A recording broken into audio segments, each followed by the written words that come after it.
Hey everybody, it's your Sam, and I'm here with another video. Y'all voted, and you're going to get my thoughts on info dumping and how to not do it. So this is going to be a 3-part kind of series thing, little mini series. It might turn into 4. It just depends on how the middle one goes. If I get off on a tangent and actually talk way more than what I thought I would. Info dumping. What is it and why is it bad?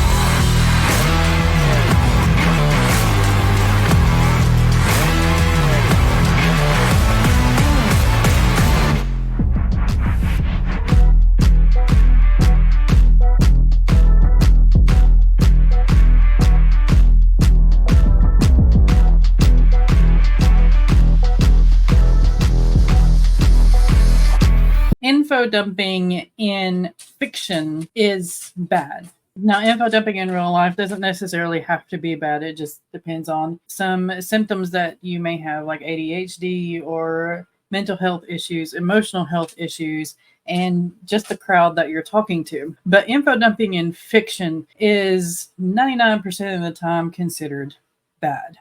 And I just realized that I have like a little light over here, a halo light bulb. Okay. Anyway, so info dumping is the sharing of an excessive amount of information, and it's usually very, very detailed, and it's usually only about one topic.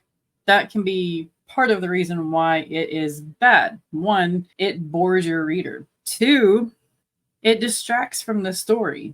Info dumping, more often than not, again, 99% of the time, does not move your story forward. It keeps it stagnant for a while. Your reader is in the swamp of info that you're dumping on them, and it just keeps getting worse and worse and worse.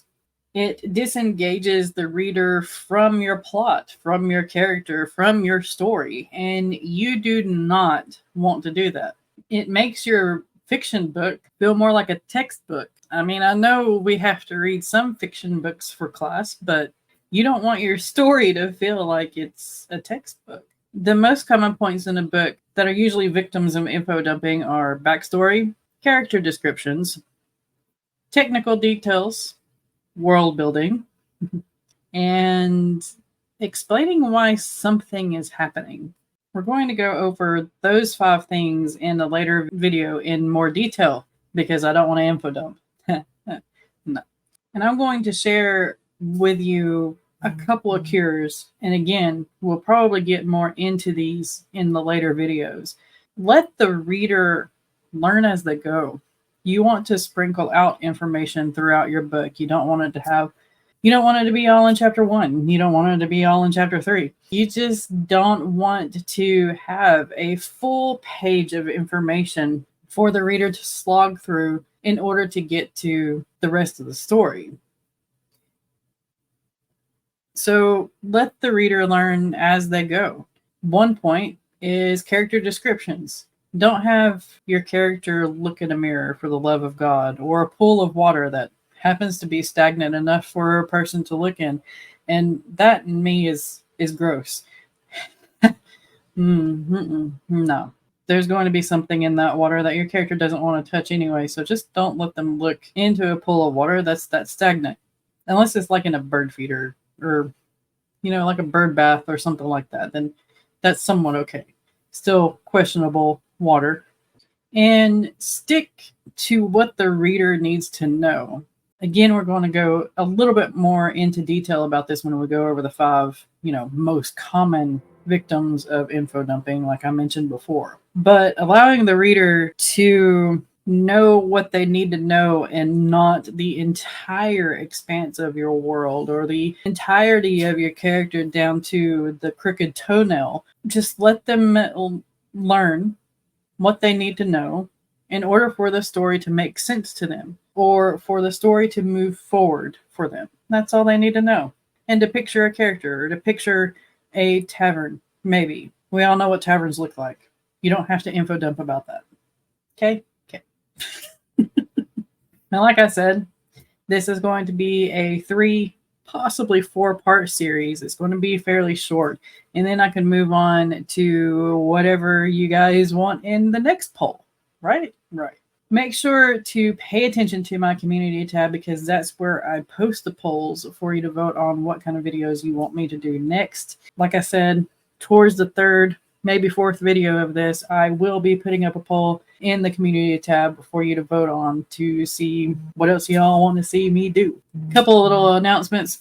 Make sure that you bookmark the AWC webpage. It's going to be down below, because the AuthorTube Writer Conference is soon. It is the weekend of the 28th through the 30th. Yeah, Friday, Saturday, and Sunday, the end of this month. It's going to be full of all kinds of information, and you need to be there. But it is going to be available for as long as the life of the channels that those videos are on last. So you can go back and rewatch. Next thing is this month's character randomizer is going to be on the 22nd at 5 Eastern. Look forward to that. I do have it up on my, so you can hit the little notify icon. That way it will hopefully remind you 30 minutes before we go live and all that good stuff.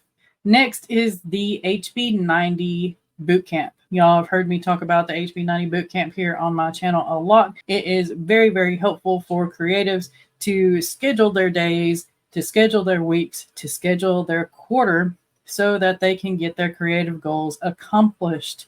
The links are also down below for the HB90 Method Bootcamp and the Publish and Thrive course as well. If you buy both, then you can get a discount. And the next thing that you're going to see is going to be the first Breaking the Block. Breaking the Block is going to be here on this channel on the 9th at 10 a.m. Eastern. So make sure to be there. If you have any kind of sticky situations in your writing, or you are stuck somewhere in your plot or your writing, be sure to bring whatever it is that you want to share with us so that we can kind of grasp where you're stuck, and we will try to help you get out of it. If there is some time, I don't want to take up too much time. I want it to be kind of an hour. If there is some time, we might run a little bit of a sprint, or we might pop up some prompts for you to write a short story with. Who knows? The sky's the limit, right? Right. That's all I have for you today. I hope you have enjoyed this video and look forward to the rest of the info dumping saga that I'm going to have here on this channel. Be kind to one another out there. Be kind to yourself. Keep writing, keep being creative, and I will see you next time.